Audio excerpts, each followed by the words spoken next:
When I was younger, I thought success was about working hard, being smart, making money. But after many years, I learned if you cannot control these four things, your mouth, your mood, your money, and your mind, you will lose everything, even if you're the smartest person in the room. Let me tell you a story. Many years ago, I had a friend, very talented, very smart, but he loved to speak too much. Every meeting he interrupted people. Every argument he had to win. And every time he failed, it was because of his mouth, not his brain. One day I asked him, why do you talk so much? He said, because I want to prove I'm right. I said, sometimes being quiet is more powerful than being right. You see, if you can control your mouth, people will listen when it matters most. Now, let's talk about the mood. When you're angry, you say things you regret. When you're too happy, you may make promises you can't keep. Emotions are like weather. They change. But if your life is controlled by the weather, you will never have direction. The best leaders I know are not the strongest or the loudest. They are the ones who stay calm in the storm. You don't need to kill your emotions, but you must lead them, not follow them. And then money. Money is important, let's be honest. But don't be a slave to it. I've seen people make quick money and lose peace. I've seen people chase money and lose their family. I tell young people, make money work for you. Don't work for money your whole life. Money is a tool, not a god. Your mouth can open doors or destroy bridges. This statement might sound simple, but it holds a powerful truth about how critical our words are in shaping our lives, our relationships, and our opportunities. Throughout life, we often focus on what we need to achieve, what skills we must develop, or what connections we need to make. But very few people talk about the power of self-control in communication, specifically how much damage or success can be created simply by the way we use our mouths. The words we speak reflect not just our thoughts, but our values, our emotional maturity, and even our self-awareness. Many people believe intelligence is what wins respect, but more often it is emotional intelligence. The ability to know when to speak, what to say, and when to stay silent. That makes the difference. There are many brilliant people in this world who struggle not because they aren't smart, but because they don't know how to control their tongue. They speak carelessly in meetings, argue endlessly in relationships, or gossip behind people's backs. And every time they do that, they close a door, maybe silently, but permanently. Opportunities often come through people. It could be a job, a business deal, a partnership, or even just good advice at the right time. And when people are deciding whether or not to trust you, work with you, or follow you, they listen to your words, not just once, but repeatedly. They watch how you speak when you're angry, how you react when you're criticized, and whether you speak with honesty or manipulation. The people who cannot control their words, who speak impulsively or with arrogance, may not even realize how many silent exits they create in a room. In business, for example, you might have all the right strategies. You may even have capital. But if the people around you feel belittled, talked over, or unappreciated because of the way you speak, they will slowly distance themselves. And in leadership, this becomes even more serious. Leaders are judged not only by what they do, but by what they say. A careless sentence from a leader can demotivate a team, offend a client, or lose a supporter. One wrong joke, one angry outburst, one exaggerated promise, and trust can disappear. Once trust is gone, getting it back is 10 times harder. Control over speech is not about staying silent all the time. It's about being conscious. Some people think speaking more shows confidence, but often the opposite is true. True confidence is quiet. True wisdom is knowing that silence at the right moment is more powerful than words. In every conversation, there is a moment to speak and a moment to listen. People who always feel the need to dominate the discussion are often those who are afraid of being irrelevant. But when you really observe the most influential people, they are the ones who ask good questions, who listen deeply, and who choose their words carefully. There is also a deep connection between speech and emotion. When people are hurt, insecure, or frustrated, their words often become sharp. They criticize others, they complain constantly, or they bring negativity into every conversation. This kind of behavior doesn't just hurt others, it damages the speaker as well. Every time you speak without discipline, you lose power. You reveal parts of yourself that others might use against you later. You create patterns that become hard to break. And slowly, your own voice becomes less trusted even by yourself. The most dangerous thing is that most people don't even realize how much their words are costing them. You don't always see the damage immediately. You don't see the client who silently crosses your name off the list after a bad meeting. You don't notice the employee who stops giving you honest feedback because they're afraid of your reaction. You don't feel the opportunities that vanish simply because someone didn't like the energy of your communication. Words carry energy. Some words create safety, vision, connection. Others create fear, confusion, or resistance. And the people who master the discipline of language, who know how to speak with respect, clarity, and timing, are the ones who gain influence and maintain it.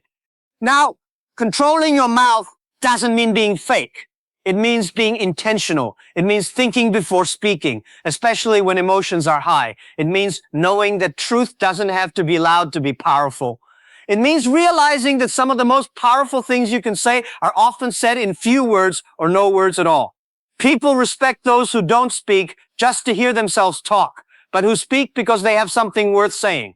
Another important aspect of this is the habit of gossip. Many people don't realize how dangerous it is to speak about others behind their backs. Even when you think you're being harmless or entertaining, those words are planting seeds. When people hear you gossip, they may laugh in the moment, but they'll remember, and next time they'll wonder, if you talk about someone else like that, what will you say about me when I'm not around? This damages your reputation in quiet ways. You won't hear the criticism, but you'll feel the distance. Your name will be left out of conversations where it once belonged. That's how bridges burn. Quietly. And once again, that brings us back to the core idea. Your mouth can open doors or destroy bridges. A kind word can change someone's day. A wise word can inspire a team. A thoughtful word can win a client.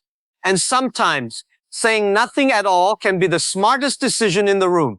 It's all about self-control, about understanding that your voice is a tool. Like any tool, if you use it carelessly, you'll cause damage. If you use it skillfully, you'll build something that lasts. Even in conflict, the way you speak makes all the difference. Disagreeing with someone doesn't require aggression. You can be firm and respectful at the same time. You can express your opinion without making others feel small. That balance is rare, but it's powerful. It earns respect even from people who disagree with you. Your words are like seeds. Plant them with care, and they will grow into trust, into opportunity, into relationships that support your growth. But throw them around carelessly, and you'll watch weeds grow. Problems you never intended to create. You don't need to impress everyone with big speeches or fancy vocabulary. You just need to master your tone, your timing, and your intention. That's what creates lasting impact. Emotions are at the center of every human decision.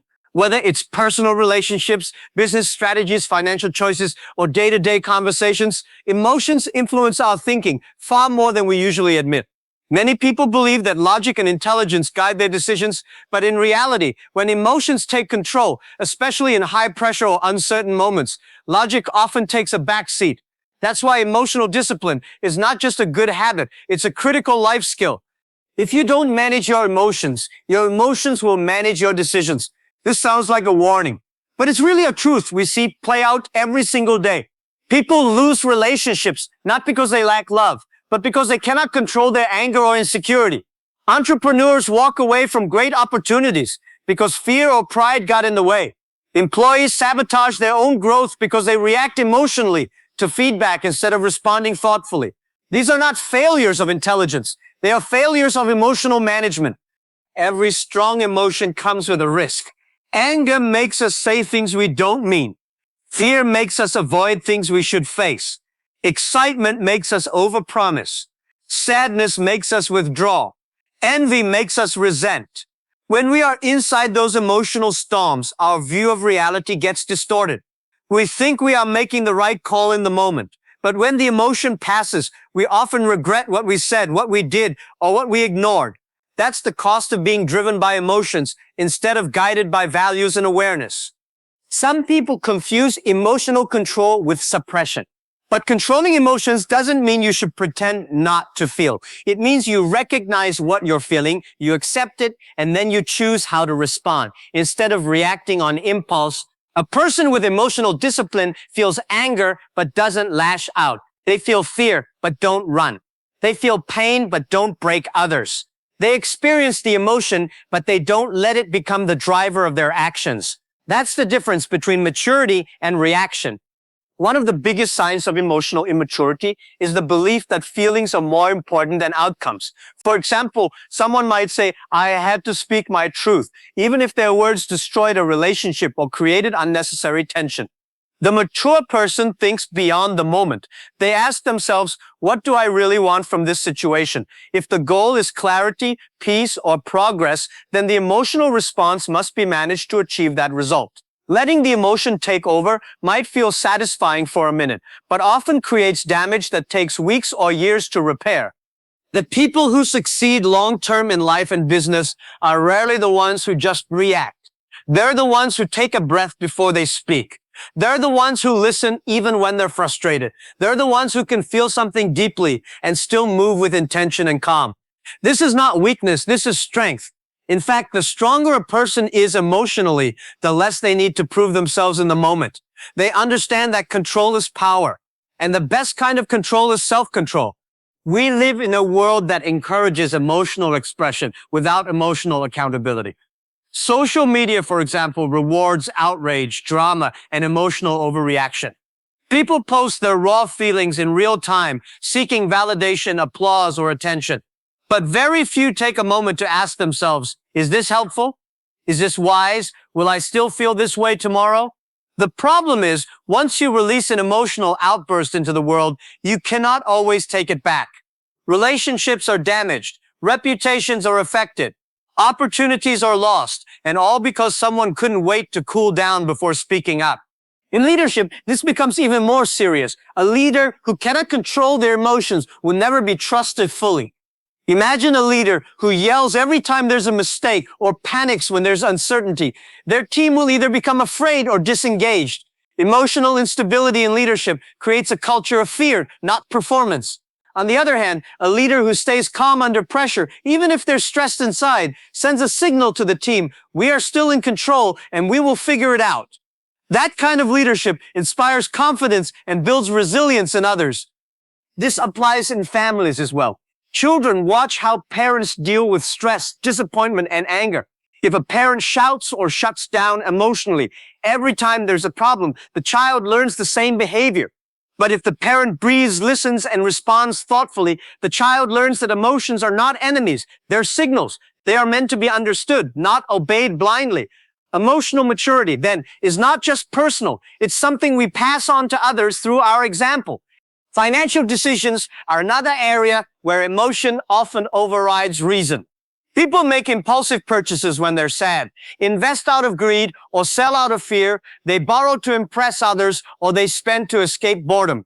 Emotions and money are tightly linked, and without discipline, a person can ruin years of hard work in minutes of emotional spending. Smart financial behavior requires calm thinking, long-term perspective, and the ability to say no even when it's tempting to say yes. That's why people who master their emotions often do better with money, not because they have more, but because they respect it more. Even health is affected by emotions. Stress, anxiety, frustration. These don't just affect the mind, they impact the body. When someone carries emotional tension all the time, it weakens their energy, their focus, and eventually their physical health. Emotional regulation is not just about avoiding mistakes. It's about living longer and living better. People who learn to let go, to forgive, to stay calm under pressure, they often sleep better, think clearer, and perform more consistently. The process of mastering emotion is slow. It doesn't happen after one book or one meditation session. It happens through awareness, discipline, and reflection.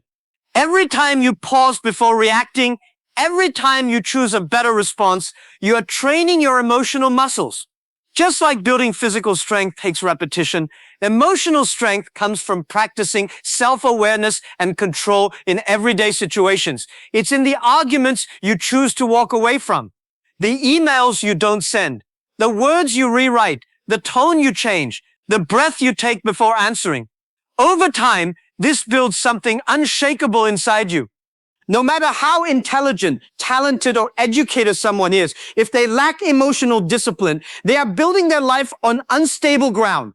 A single bad decision made in anger can ruin a decade of progress. A single arrogant outburst can cost a great opportunity. That's why emotional discipline is not an optional skill. It is a foundation. And the earlier you build it, the stronger everything else becomes.